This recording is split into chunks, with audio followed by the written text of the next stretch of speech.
Quel est son nom? Quel est son prénom? Où et dans quelles conditions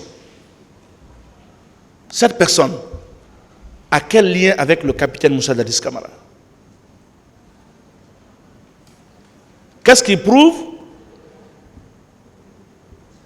à supposer même que c'était vrai, que c'est lui qui a commandité ce comportement? Cet argument est inopérant.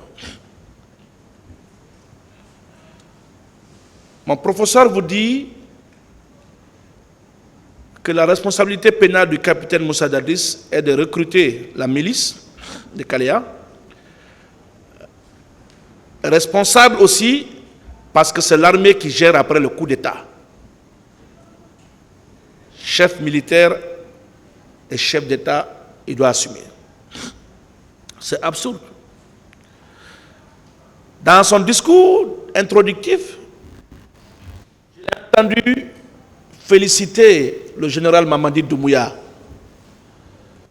que nous avons tous acclamé d'ailleurs le 5 septembre 2009 dans mon Zogwenta, mon village au sud-est du pays, où le coup d'État m'a trouvé.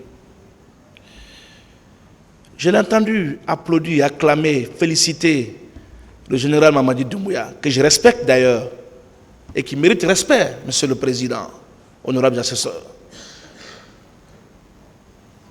pour avoir organisé ce procès ou créé les moyens pour l'organisation de ce procès. Mais c'est le même qui déplore et fustige le fait que le CNDD, à sa tête, le capitaine Moussa Dadis, ait pris le pouvoir en violation de la Constitution. Mais vous dites une chose et son contraire. Le tribunal qui nous juge est composé des magistrats nommés par décret du président Moussa Dadis Camara, du général Mamadi Doumbouya. Le tribunal est composé de magistrats qui sont nommés par le général Mamadi Doumbouya, qui est le chef de l'État. Et personne ne peut contester ce fait. Comme on aime le dire en ivoirien, celui qui est garçon n'a qu'à les contester au palais Mohamed V. Il est le chef de l'État. Par la force des choses. Vous dites oui, il est bien. Il a bien fait. Mais vous dites dans l'autre, il a pris le pouvoir de la même manière, il n'a pas bien fait.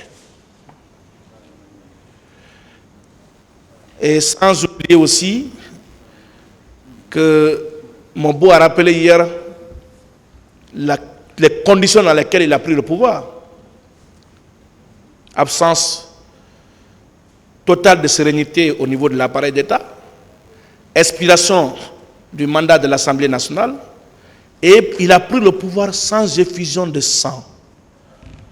Je vais parler un peu plus tard de cela pour vous dire que l'homme que vous êtes en train de juger est certes militaire, mais il est très sensible. Il a un respect religieux pour la vie humaine. On vous a dit ici le sentiment qu'il a éprouvé quand il a appris que des Guinéens sont morts au stade. Il a pleuré aussi, comme le ministère public a pleuré ici. Vous pensez qu'une telle personne qui éprouve un tel sentiment peut être à mesure d'être à la base de ces crimes odieux? Vous l'apprécierez dans le secret de votre délibération, Monsieur le Président. Monsieur le Président, Maître Hamidou vous dit, il est le responsable parce qu'il était le chef de l'État, commandant en chef des forces armées. Notre maman nationale, Antoinette Ouedraogo, vous a dit hier l'origine de ce titre, qui n'est d'ailleurs qu'un titre honorifique. Même si c'est le président de la République, dans tous les pays au monde, nous le savons, qui nomme aux emplois civils et militaires. Baouri, Keita, Ben Youssouf,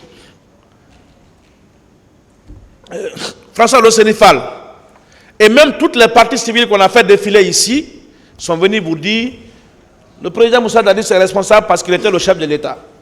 On leur pose la question, quel est le seul acte matériel que vous pouvez prouver devant ce tribunal pour justifier sa responsabilité pénale.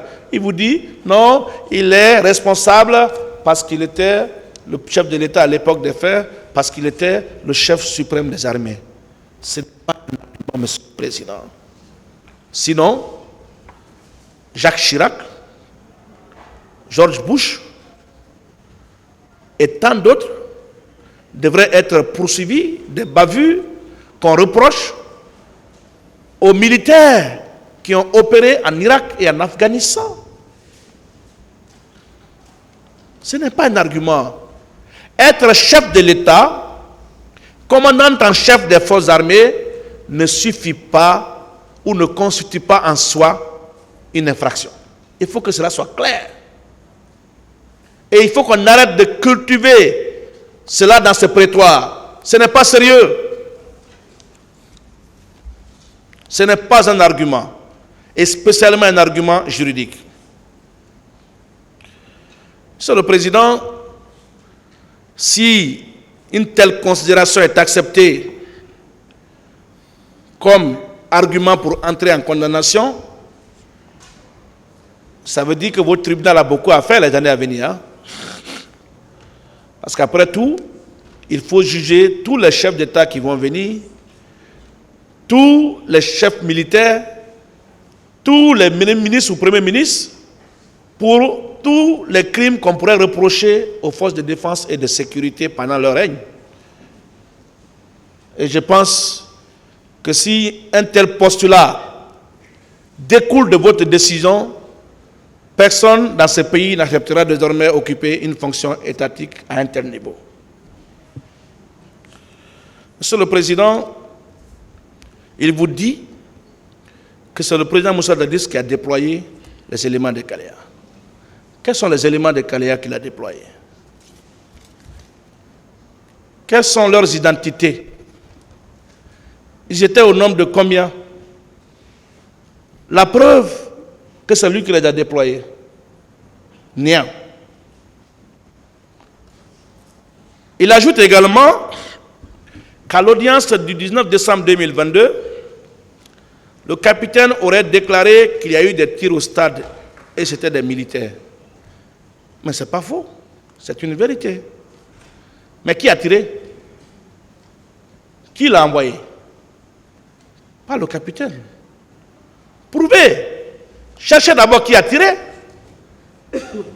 Et avant de rechercher qui les a envoyés. Ce n'est pas logique. À l'audience du 21 décembre 2022, le capitaine a déclaré que ce sont des militaires qui sont partis au stade. Ce n'est pas un argument, Monsieur le Président. Dois-je rappeler dans ce prétoire que la responsabilité pénale est individuelle et personnelle? Ou bien on veut oublier ce principe parce qu'il s'agit du procès des événements du 28 septembre? Vous voulez créer un nouveau droit pénal à l'image des accusés?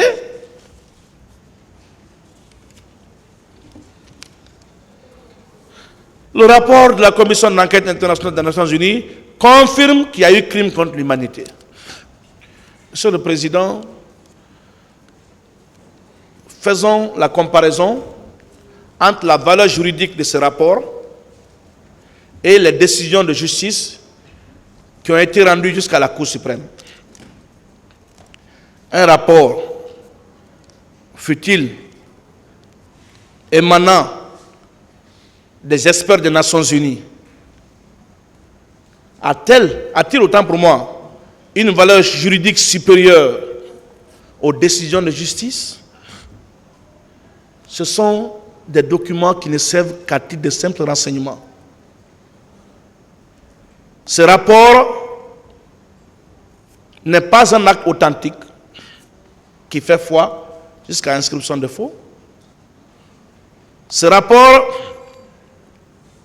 n'est pas une preuve irréfragable. Ce n'est pas possible. D'ailleurs, quels sont les supports de ce rapport?